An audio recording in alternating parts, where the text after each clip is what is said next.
Welcome to the Volunteer and Combination Officer section webinar on discrimination, harassment, and retaliation in volunteer staff departments.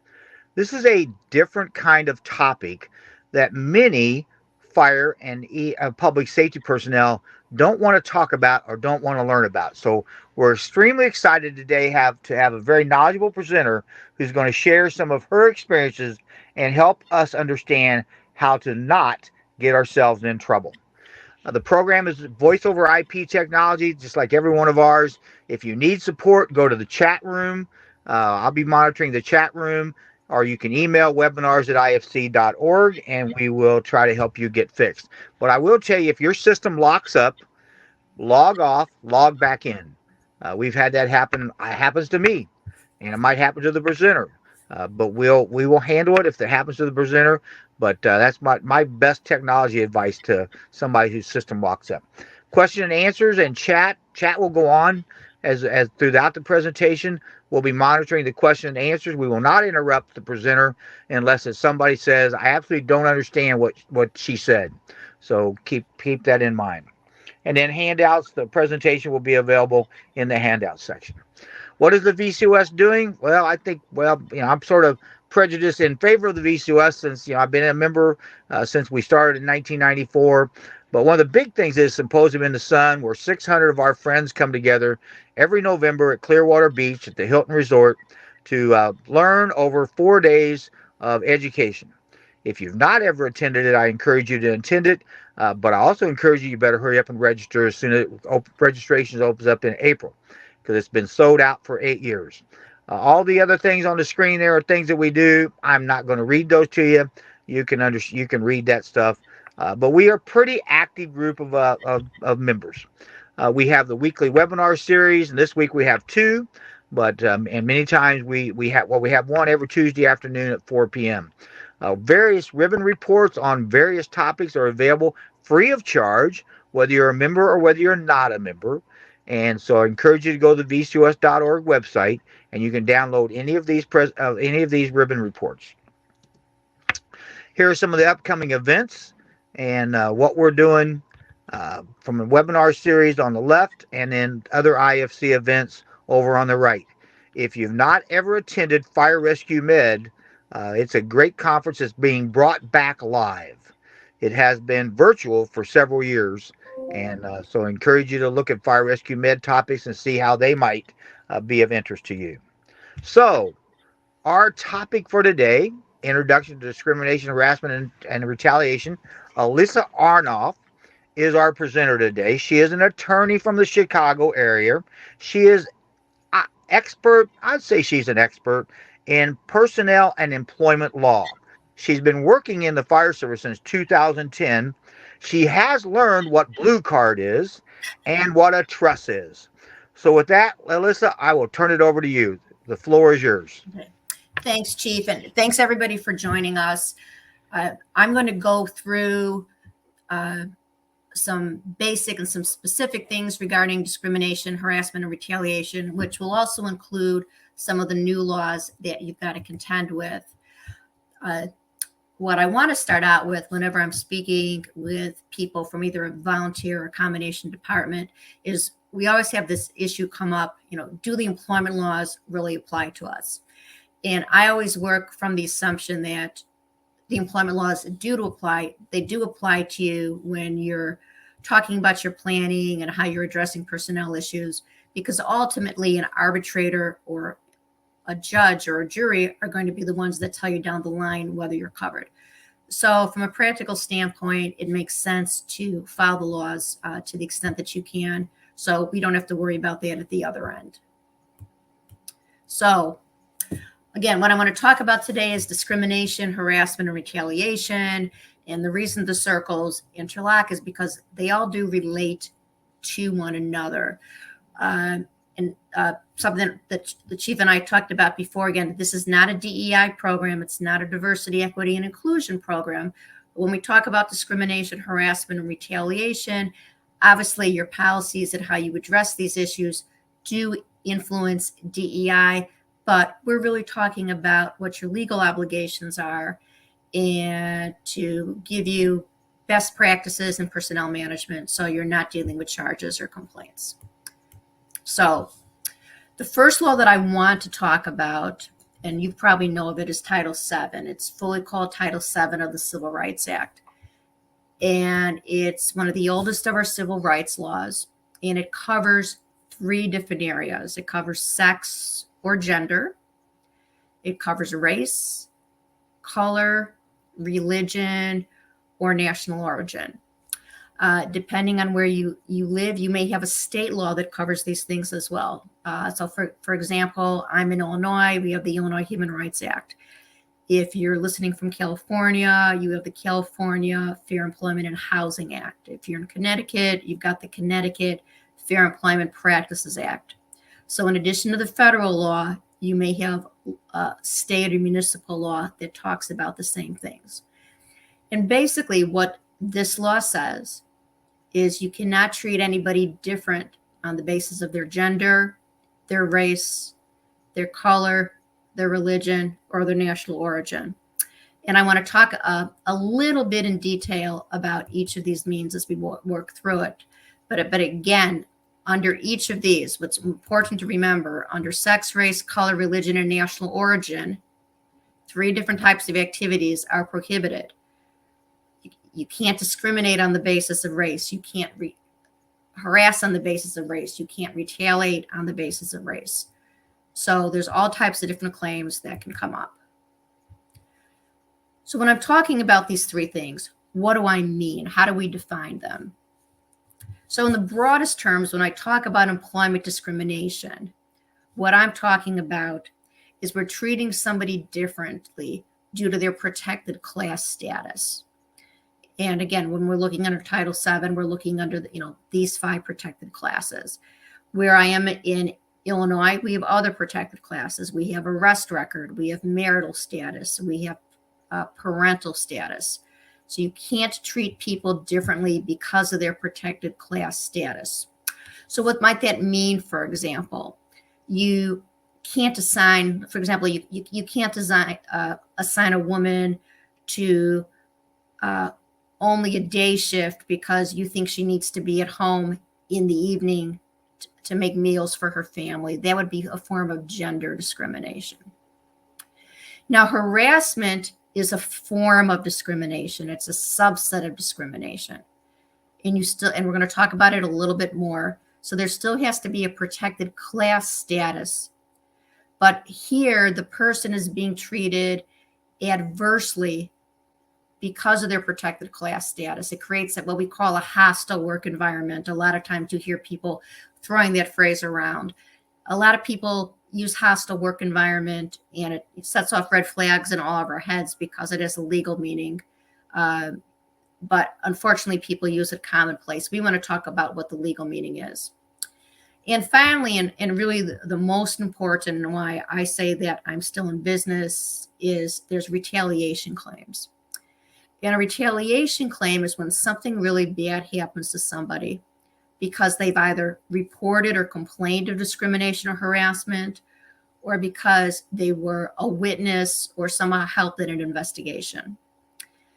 A lot of times we find out later that somebody felt harassed, but they didn't report. And we always wonder, how could you not report that something terrible happened to you? And it's because you're afraid that something worse is going to happen to you if you make the report. And we'll talk about that. You don't want to be the it girl. You don't want to be, the African-American firefighter that complained about the photographs that were put up in the locker room. So, and as we'll see, I'll show you a chart. It's retaliation claims that you need to be concerned about the most, and where training is really important. So I wanted to focus a bit on gender discrimination. In most of the surveys we see, in one of the projects I've been working on with the NVFC, we just did a survey, and where most people said they had difficulties with discrimination and harassment. The number 1 complaint was gender, and the second was race. So I want to talk about gender a little bit. There's a lot of misunderstanding what gender means with respect to the law. And we have 5 different areas that the law protects. So First is when we call gender or sex. That means your gender assigned at birth. So we mean male or female. Okay? That's one form of gender discrimination. Okay? I'm going to go over to the other side where it says gender identity and expression. We have people now who identify as other than what their sex was assigned at birth. We have people who have transitioned. We have people who consider themselves non-binary. There's a whole host of categories, and that's called gender identity. And we cannot discriminate on the basis of gender identity, regardless of what you may hear in the news. And what also falls along with gender identity is gender expression. Gender expression means we can't discriminate against somebody or harass them because they don't present in the manner that we think a woman should present, for example. You've got a woman that comes in with short, spiky hair, or, is always, baggy jeans and wife beater t-shirts. And if somebody expresses themselves differently. So you cannot stereotype people. So we have gender at birth, but then we have the gender as the person perceives themselves to be. Then we have sexual orientation, which again is something completely different from gender at birth or gender identity or expression. So whether somebody is heterosexual or homosexual or bisexual or pansexual or asexual, okay? An agency cannot take adverse action or treat somebody differently because of their sexual orientation. And in fact, many of the large verdicts that we've seen in the fire service in discrimination and harassment cases have come under the ambit of sexual orientation. Pregnancy and pregnancy-related conditions fall within sex or gender discrimination. So it includes being pregnant, it includes morning sickness, it includes the time off that somebody may need to go to the doctor. You can't treat somebody differently because of that. And then finally, we have childbirth. You cannot discriminate against somebody or harass them because they've given birth or because of a related medical condition, for example, postpartum depression. So our gender discrimination and harassment covers a whole host of things. You may not have laws in your particular state or in your municipality that cover gender identity and expression and sexual orientation, but federal law does. So, when in doubt, pretend federal law applies to you. So let's talk about harassment a little bit. And we talk about discrimination again. You can't treat somebody differently because of their protected class status. Again, you can't give your Jewish probie the worst locker because he's Jewish. You can't always tell your Mexican paramedic that they're expected to bring refried beans to the company picnic. All that type of, that's discrimination. But again, remember, harassment is a form of discrimination. And we have 4 things that are required for harassment under the law. 1, we've got to have the protected class status. And we talked about sex, race, color, religion, or national origin. And you'll also see as we go on, you can't discriminate against somebody on the basis of their age or harass them on the basis of their age or on the basis of their disability. And we'll talk about that in a little bit. For something to be harassment under the law, it's got to be unwelcomed by the target. And that's something that's very muddy and is difficult to understand. So, for example, if you have a firefighter who's constantly asking another firefighter out on dates, and she accepts and goes out with him and they begin a relationship, can that be considered unwelcomed because the firefighter consented to the dates? A lot of times people put up with the harassment and appear to consent, because they think it's easier to go along than to fight it. So, for example, if you are, if you're in your firehouse and, people are telling derogatory jokes related to religion, and you know that you've got somebody of that faith standing there and they seem to make a joke back or they don't say anything, don't just necessarily assume that it's okay with them, that they've consented to it. A lot of time it's just easier for people just to go along to get along. The third element for something to be harassment under the law is it's got to be severe or pervasive. So again, going back to the date example, just because somebody asks somebody out once or twice, that doesn't make it harassment. It's got to be conduct that, that is pervasive. If somebody asks, and I apologize, kids are coming home from school and they're yelling outside, so I'm hoping you can't hear that. It's got to be pervasive. The law doesn't tell us, however, does it mean is 5 requests for dates too much? Could it be a combination of things? Could it be 2 requests for a date, sending somebody an unwanted gift? We really don't know.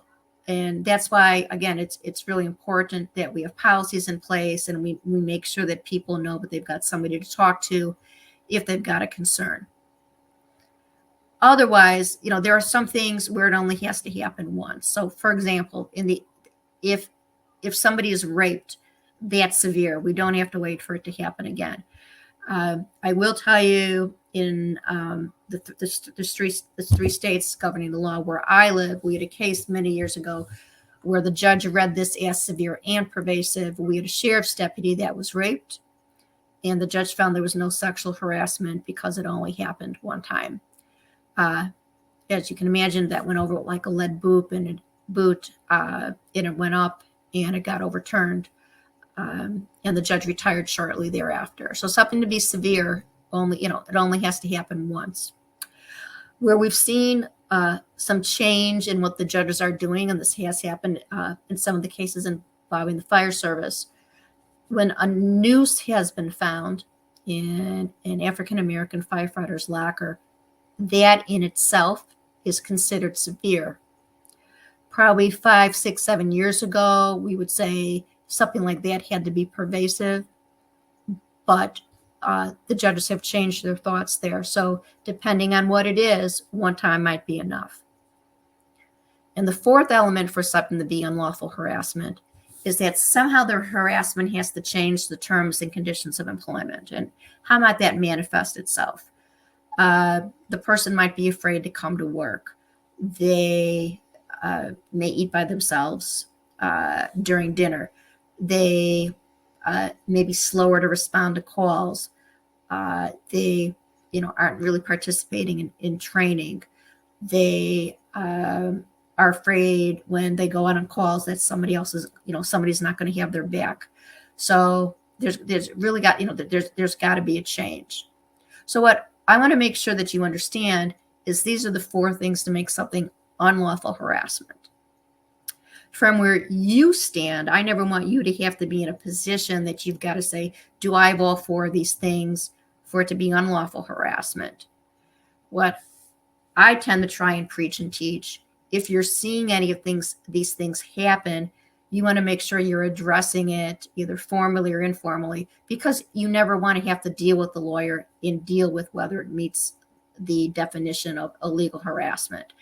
If something looks like a duck and walks like a duck and talks like a duck, we want to call it a duck and deal with it before it gets out of hand. So again, just another way to look at harassment. It's behavior that's humiliating. It causes distrust to the person. And it's really important that all your personnel understand that they have the right to be free from discrimination or harassment. And especially when we're looking at volunteer and combination departments, we really are reliant on the people that we can bring in and who can serve, because we're dealing with people who have other jobs, people who are retired, students who are looking to do something while they're at a nearby university.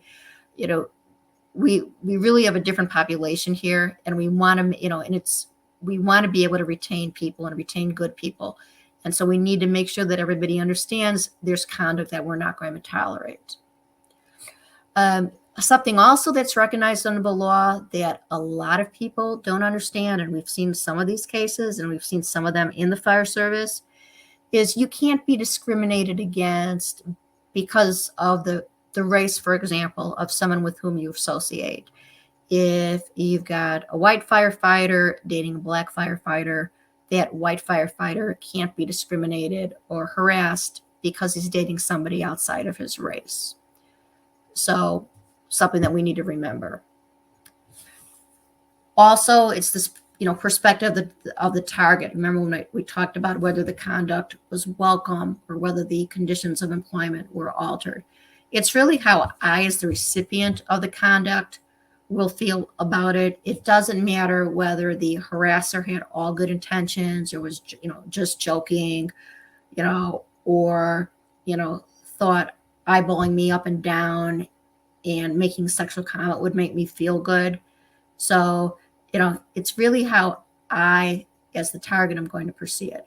And it makes it really difficult because, we kind of have to guess how people are going to feel about these things. And that's why we want to make sure that people understand that there are boundaries. And especially when you've got new people coming into the department, you don't know what their boundaries are. And we've got to, we just have to make sure that our personnel know how to treat everybody fairly so we don't end up with any of these complaints. So I talked about the federal law, and the federal agency who enforces the law is the Equal Employment Opportunity Commission. And it just kind of repeats in a more legal way the things that I've said. And, it makes clear that a woman can harass a woman, a man can harass a man. One thing that the EEOC has not updated yet, it's in its guidances, is it's not updated to recognize that people may be non-binary. It still uses the language of man or woman. I would imagine that at some point they're going to change that. Something that comes up within fire and EMS and with police as well is you can be harassed by a member of the public. The federal law does not address this. So, under federal law, would a firefighter have a cause of action if he was harassed by a member of the public and his department didn't do anything about it? Here in Illinois, where I live, if you're harassed by a third party, you can't have a cause of action. You can't have a claim if it's not addressed. One of the things that I think is really important is if you do have a member of your department being harassed, kind of a spur of the moment, do you deal with it and say something, to John Doe or to Mary Smith when it's happening? You've got to play that by ear, but you always want to make sure when you get back to the house that you're supporting your firefighter and you're making sure they've got the resources they need and that they get to vent and you hear them out. So again, just finishing up with Title VII, it covers sex, race, color, religion, or national origin. We explained sex in detail. Color, we don't see a lot of color cases. Most of the color cases that I've seen and have dealt with have come in out of the Southeast. And it has to do with, for example, whether a Black employee can pass for white and might get hired or promoted more quickly. We're not seeing a lot of those cases. The reason I now have race, religion, and national origin in green on this slide is these are the three areas under Title VII where we're seeing the most new filings. And the reasons we believe that we're seeing these filings relate to the COVID-19 crisis, where we are seeing an influx of discrimination and harassment charges filed by Asians and Pacific Islanders because somehow they're considered the cause of COVID. With respect to the war in the Middle East and the war in Ukraine, we're also seeing, again, race, religion, and national origin charges where people saying they're being treated differently or harassed at work. And at least what we're seeing here in my area is we're also seeing an increase in claims against people who are from South America, who are being harassed because of the migrant crisis, and people are taking things out on people who have been here for a number of years. So this is where we're seeing the rise in charges. So that's Title VII, and again, your state law probably has something like that as well. This is in the materials just quickly. Even a volunteer and combination department should have some sort of policy that talks about prohibiting discrimination and harassment, giving some definitions. Always give some examples. You don't need, to have 20 examples, but, you want to give some kinds of examples of what inappropriate conduct is. You've got to make clear what's going to happen if someone violates your policy. You need to have some sort of investigative process. You need to talk about reporting. And one of the important things for reporting is somebody has to have at least two choices to whom to report. And that's because you never want somebody to have to report to the harasser or the person who's discriminating against them or somebody up on their chain of command. So think about that. Is there someone else in your municipality? Is there someone in your fire district who could be a reporting source? Where we see a lot of investigations fall short is that nobody ever follows up with the complainant. So the complainant doesn't think that anything, that investigation has been done or that anything has occurred. And we're going to talk about retaliation. You want to make sure that everybody understands that you cannot retaliate against anybody for making a good faith complaint or for participating in an investigation. I stress a good faith complaint. A bad faith complaint, those are unusual. Those are complaints that are made, really maliciously. It's still a good faith complaint if you investigate and you can't determine who's credible. A lot of these cases are going to be she said, he said, or he said. If you can't make a determination, that doesn't mean it's a bad faith complaint. A bad faith complaint where I've seen them is where somebody made a bad faith complaint against a supervisor because they didn't get a promotion, or they made a complaint because somebody was dating somebody else and they wanted to get them in trouble. Those are bad faith complaints. And again, really important is we want to have training on this, and your training needs to be fire service specific. I want to turn to religion for a moment. That is also covered by Title VII. What's really important for you to know about religion? What's really important to know about religion is religion doesn't just necessarily mean Judaism, Christianity, being Hindu, being a Buddhist, being Greek Orthodox. It's so much broader than that. It covers, any standard of belief that a person truly professes to believe in and live by. So to the extent that you've got someone who's a vegetarian, we've had cases where that's considered a religion. So it's not just what we think of as the major religions in the United States. The three areas in the fire service where we see religious issues coming up have to do, because of somebody's religious beliefs, they need what's called an accommodation. This makes it different from the other four categories under Title VII. Race doesn't have an accommodation. Gender doesn't have an accommodation. Color doesn't have an accommodation. Or national origin doesn't have accommodation. Religion does. So there may be scenarios where you have to accommodate somebody's religious beliefs. And by accommodation, we mean making some change so that the person is able to do their job, but remain true to their belief system. And where we see this mostly in fire and EMS is with respect to clothing, hair, shifts, and breaks. So clothing, for example, if you have somebody who, as part of their religion, needs to wear a particular head covering, how do we deal with that? If someone needs to wear a yarmulke, or if you've got a woman who needs to wear head covering, how do we accommodate that? And how do we balance it with safety concerns? We also see these cases coming up with hair quite a bit in fire and EMS. One of the things is hair length. If you've got people whose belief systems say, that their hair has to be a particular length, how do we deal with that? And then shifts and breaks. If you've got somebody who celebrates the Sabbath on a Saturday or a Sunday, how do we accommodate them and still let our agency function? If someone needs to take prayer breaks during a shift, how do we accommodate them?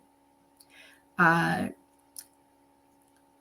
times out of 10, these accommodations, are easy to make, with the exception that if there's a health or safety hazard, either to the individual themselves, or to other members of the team, or to the public. But usually you want to see if you can make an accommodation. All right, let's turn to the Americans with Disabilities Act. And you may have heard of this as the ADA. So the ADA, the Americans with Disabilities Act, covers 5 different types of discrimination. Again, people tend to forget about some of these other things. The first category is whether somebody is disabled, but can still do the essential functions of their job. With respect to fire and EMS, this can be a tricky one because there are going to be certain disabilities that may exclude somebody from being a firefighter.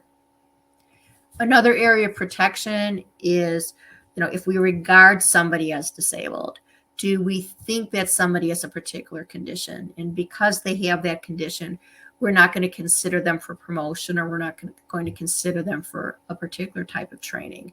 It's because we've heard that something may have happened to this person, or because this person might come from a particular religion or a particular national origin where there's a disease, that's more prevalent among that population. Another big thing we see in fire and EMS is we can't discriminate against somebody because they have a history of a disability. Why so important in fire and EMS? And that's because of the number of cardiac events that we have. And so when you're looking at this and you've got somebody coming back to work, it's going to be very important to make sure, one, you've got all the medical information, but 2, that you are not failing to assign somebody or failing to include somebody because of their history of cardiac events. Okay, you want to make sure you do the balancing. Okay, you can't automatically exclude the person.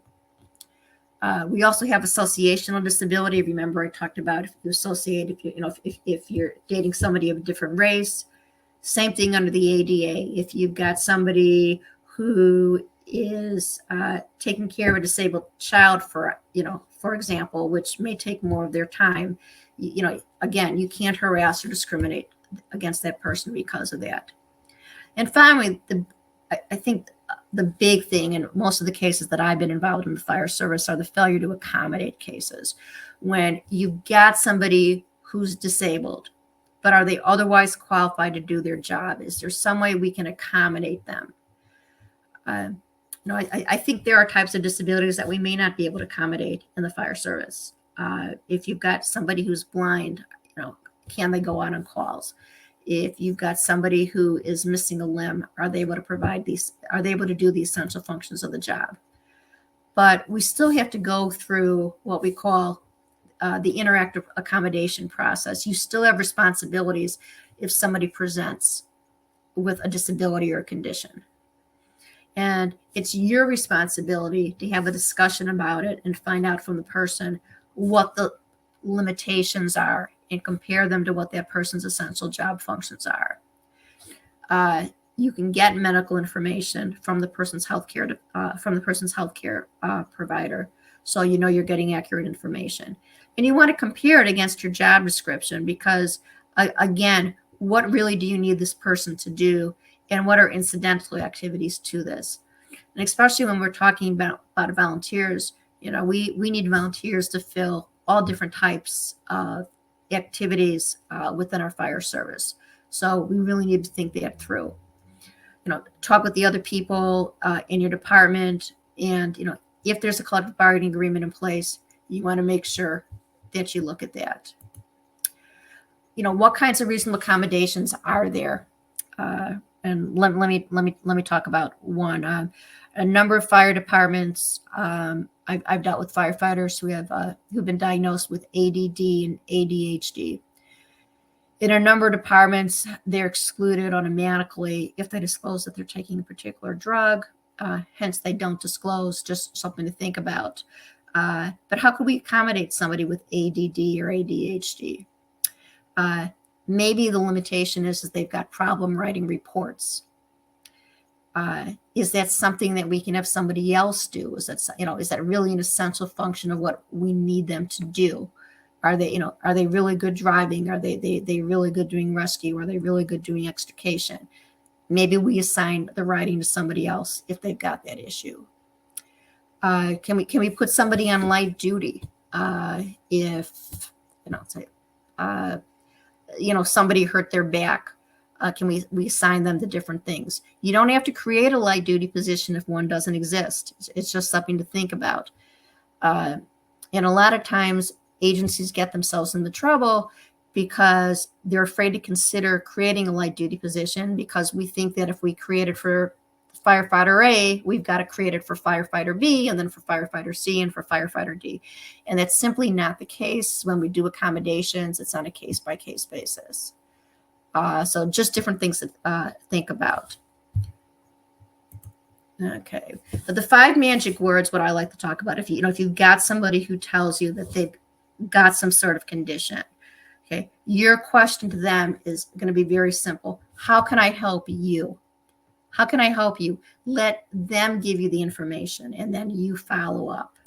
Okay, how can I help you?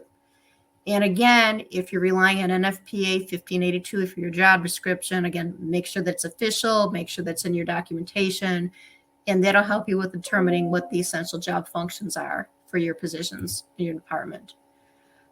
Briefly, just don't ask anybody about their genetic information. We've got a law on that. I just say that you don't need to know what somebody's genetics are. Moving on, the Age Discrimination in Employment Act. I see we're missing a word there. We call it the ADEA for short. And this protects individuals 40 and over. In 2 states, Minnesota and New Jersey, you have age protection regardless of what age you are. In the rest of the country, it's 40 or over. There is an exception in public safety. Fire departments and police departments can say that we're not going to hire anybody over a particular age. I think with the volunteer and combo, we may not worry about that too much, because if we get somebody that's qualified to do the job, we're not going to be that concerned with the age. But the big thing that I want to talk about is, again, my biggest concern is retaliation. And retaliation is something really bad that happens to somebody after they make a complaint, or, if they were called as a witness in an investigation. And, retaliation, the person doesn't have to be fired. They don't have to be demoted. It doesn't really have to relate to compensation. What it really relates to is someone is all of a sudden being ostracized, or they're being treated differently, or they're afraid to come to work. And it's really that person's aha moment. I never would have reported this if I knew that was going to happen to me. And this is particularly true of people that are witnesses in your investigation, because, 99% of the time, they are obligated under your rules to cooperate in your investigation, and then they're afraid of bad things happening to them. People who make complaints of harassment, or who are witnesses, though, they don't get a free pass against anything bad happening to them. We need to tread a little bit lightly with kid gloves, but the concern is how do you do good personnel management and worry about being charged with retaliation? You can have somebody who you've made a good faith complaint, maybe you did some discipline, but they're really not performing, or they're missing their shifts, They're making mistakes. They're being rude to citizens. And the concern is, you don't want to do anything because they're going to go ahead and file a retaliation charge against you and say, because, this is because I filed a complaint. You still need to be able to manage your people. So we'll talk about at the end, we want to treat people fairly. So if that retaliation complaint does happen, you're going to be able to say, I would have treated anybody the same in this situation, whether or not they made a complaint. And remember about retaliation. Retaliation doesn't just have to, come from management. It can come from your peers and it can come from your subordinates. So it happens at all levels. Something important I want to show you. We've talked about the different types of discrimination. We said race, sex, color, national origin, religion, age, genetic information, and disability. Retaliation is separate. And what this chart shows you of all the charges filed with the federal agency, how many have been filed on the basis of retaliation. So my math isn't really good. I think there were eight different other types of classes, but you can see how most of the claims are retaliation claims. Okay, because it's easier for somebody to prove retaliation than it is underlying discrimination and harassment. And the green just shows you in the past few years that retaliation is over half the charges that have been filed. So that's why it's really important that we're training our personnel how to appropriately deal with people after they've made a complaint or they've participated in an investigation. Real quickly, we've got two new laws. The Pregnant Workers Fairness Act. We don't have regulations out on this yet. This is a federal law. Some states, again, like Illinois, where I am, we already have a law like this in place. Because you remember when I talked about accommodations, and I said that under Title VII, the only protected class that got accommodations was religion. Under gender, there was no accommodations. So what Congress did to fill that gap, instead of amending Title VII, they created a brand new law, this Pregnant Workers Fairness Act. So now we have a law specifically that says you have to accommodate people who are experiencing pregnancy, childbirth, or pregnancy-related conditions. We don't know how far this law goes yet. We don't have the regulations out yet. Okay, but regardless of how big you are, it applies to all government agencies. Chief, you're going to speak long? Listen, can I interrupt, please? Of course. We have a question. I think it's appropriate to do it now. Sure. Would gender expression include telling a woman to lower her voice? It's not ladylike when she matches the volume level of men, and she does it to be heard. Absolutely. I call that, kind of subtle discrimination. I actually had a matter in a promotional test where they talked about tone of voice and the language that was used. Anytime you're telling somebody to be ladylike or change their voice, I don't necessarily know if I would do. I would do that to pure gender, though. So to me, it would just be, assigned at birth. And to me, that's sex stereotyping. If you expect women to wear makeup, if you expect women to act a particular way, if the men are always interrupting the one woman at the meeting, that's a form of sex discrimination.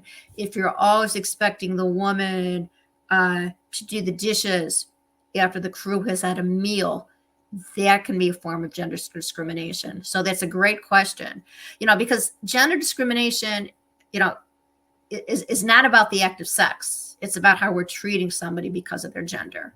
So great question. Hopefully that answered it. Let me go quickly. Bear with me. I've lost my mouse. Different types of reasonable accommodation, that we've looked at, and this will be in the materials. We're still waiting on regulations. We can put women on leave. Make sure they have water breaks. really important to make sure that they've got gear that fits. We think about after we talk with their doctor, are there particular type of calls they shouldn't be going out on, hazmat calls. So all types of things to think about. And we've got one more new law covering women, the Pump Act for short. It's really an extension of a prior law that was in. We want to make sure if you've got a woman that needs to pump so she can feed her child, she's got to have a private space, a clean space, shielded from view, where she can pump. We make a big deal about this in the fire service because we don't have any extra rooms, and oh my God, the bells are going to go off, and it's really not that difficult to accommodate. Talk with their women. With your women, they're going to have ideas. Other things that I like to do is, if you can make sure, the woman has her own refrigerator, or, there's a mirror for her to use. Just, let's make it easy, because, we want people who want to be in the fire service. And if we're doing these things, we're going to be able to recruit and retain people in the fire service. Just best practices. You've done all these things right, and somebody files an internal complaint, or they goes to the agency. What do we do? And the first thing is, don't panic. Okay, this is just like if you're on, it's the same thing, tactical on the fire ground. Don't panic. Step back. Advise your leadership. Always think about whether there's any safety issues. Has there been a touching? Has there been a complaint made? What are your policies and procedures say? Based on what's been alleged, do we have to take any interim measures? Should these people be working together? How do we do this, especially when we're so leanly staffed? How are we going to do our investigation? How are we going to manage the grapevine, which is the worst? We talk to people about confidentiality and, just really respecting other people. We've got to make sure we resolve it. And the goal of resolution is to take your best steps so that it never happens again. And again, that doesn't mean throwing somebody out of the fire service. It might mean training. It might mean counseling. It might mean some sort of mediation. We want to make sure people aren't retaliated against, and you always want to make sure you have your documentation as to what you did.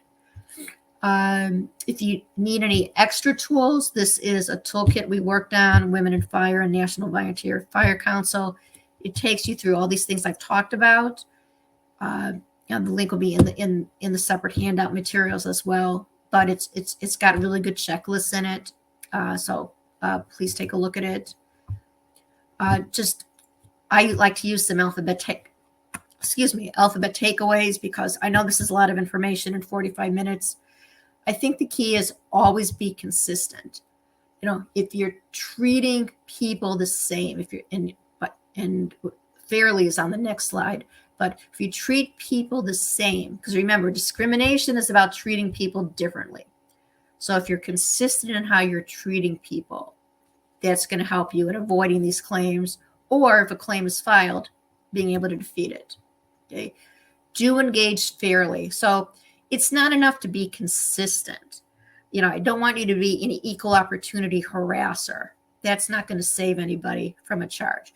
You want to treat people fairly. And these are cases that go to juries, and juries don't care about the law.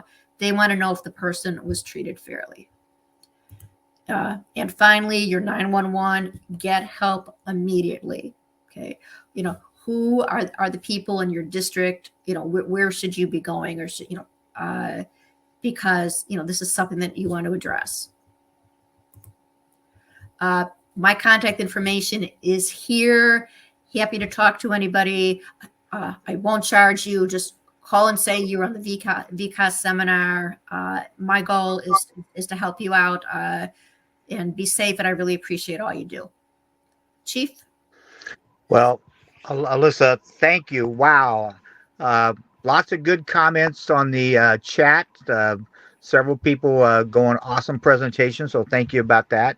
But, I shared with the group, be nice, be kind, follow the golden rule. And if you can't say something nice about someone, say nothing. That's in the chat, because it's like it really comes down to that and how you treat people. Chief Brunestini is the one who told us 25 years ago, maybe 40, be nice. And you know what be nice is. But you also, like I now realize that I had a complaint that I had to investigate as a board president, and I did not go back to the complainant because he was not involved in the facts of the complaint. So now I know I should have went back to him and explained to him what it is I did, because we did take action. So Right. I I mean, would tell. Go ahead. no, because a lot of the charges that we see is because people think nothing was done. Because the obligation under the law is to investigate and remediate. So, I mean, you may not be going back to the person. I mean, and you're not going to necessarily give them details of a personnel action you've taken against somebody else, but you at least want to follow up. Right. And a suspension did occur as a result, and so that was not private. People knew that, but they didn't know the specifics. You're right. But courtesy wise, like you said, you should have went and done a follow up. So I'm watching if anybody has any questions. Here's someone from Dan K. Regarding sexual harassment, after it's been reported, what's the best practice while the investigation is being conducted? Okay, so I know who Dan K is. So, interim measures are really tough. I mean, that's especially when in volunteer and combo, you might be working really lean and mean. And if you've got, two people on it, one person has complained about another person on the shift, are you going to have to put, who do you put on, who do you put on a leave of absence? And let's say it's female complaining about a male. If you put the male on a leave of absence, is going to complain he's being discriminated against, or vice versa. I will tell you, if I ever figure out the answer to that question, I'm going to bottle it and I'm going to retire. It's really case by case, and it's one of the most difficult questions I face when I'm dealing with investigations. All right, awesome. I guess one other thing. I'm sorry. Go ahead. No, one other thing I got from listening today is don't ignore a complaint. Right, and every complaint doesn't mean a formal investigation. Sometimes it can be knock it off or just use be nice. I mean, that's just this is how we do it around here, and we call that bystander intervention. It's pretty simple. So yeah, 2 words or 3 words hopefully can do it. Right. And then my final little notes, because I do this. The alphabet takeaways. If all of the attendees don't take and steal that from her, or give her credit at least, and post that in your fire stations and go over those with the officers. You package it all in just a very concise way. If we will do the alphabet takeaways, we will reduce our problems a lot on these issues. So that was a big thing I got from today. So looking for any other notes. So yeah. And maybe the VCOS will make a poster out of that, or I'll make a poster for firefighterclosecalls.com because it's good stuff. So. All right. Any other comments or questions from the group? All right. Just one other, recording is done. Again, if you have officers meetings, and this would be an appropriate thing to use at your officers meeting, VCOS encourages you to do that. Alyssa's already give you her email address so you can get questions answered and free, get some advice from an attorney. And that's always nice. So I encourage you to do that. And then fill out the survey. We want to know what you think. We want to know your ideas. And so we're glad everybody did that. And I want to thank Alyssa for coming on today with us. Alyssa, you have any final comments? No, I just any questions, let me know. And Chief, I agree with you. I mean, I don't expect everybody to remember all the protected classes and all that. And that's why those alphabet takeaways are really important. Yeah. So. All right. Well, for all the attendees, again, thank you all for coming.